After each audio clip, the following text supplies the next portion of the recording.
Aujourd'hui, on analyse le site d'une architecte d'intérieur et on va vous montrer comment nous allons le rendre beaucoup plus efficace. Donc voici le site, on va regarder ensemble comment on va pouvoir améliorer les deux sections que vous voyez à l'écran. Donc tout d'abord, on va parler de la navbar. C'est l'endroit où un utilisateur va pouvoir naviguer sur un site. Il faut qu'elle soit lisible, simple et fluide pour vraiment qu'elle soit optimisée. Ensuite, comme vous voyez dans la navbar, le fait que les liens soient sous forme de questions, j'aime pas trop pour l'expérience utilisateur.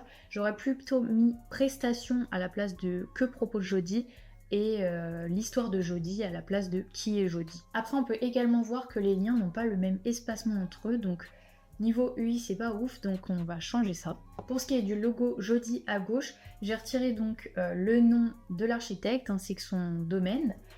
Pour simplifier la navbar en fait, mais vous inquiétez pas, je ne l'ai pas supprimé totalement, on va le retrouver dans la section suivante. Donc maintenant on passe au header. Le header c'est vraiment la première chose qu'un visiteur va voir en arrivant sur votre site, et ici on peut voir qu'il n'y a aucun appel à l'action, donc juste son logo. Ça va être le meilleur moyen en fait de perdre des opportunités, il faut vraiment mettre un CTA comme on dit. Pour y remédier, on pourrait y ajouter une phrase accrocheuse comme harmoniser votre vie avec des espaces qui vous ressemblent, voilà. Et ensuite rajouter un bouton clair comme réserver un appel, ça va permettre d'avoir une navigation fluide et intuitive pour le visiteur. Et en plus de ça, du coup, pour donner plus de lisibilité au header, j'ai abaissé l'opacité de l'image de fond de 50%. On passe maintenant à la section de la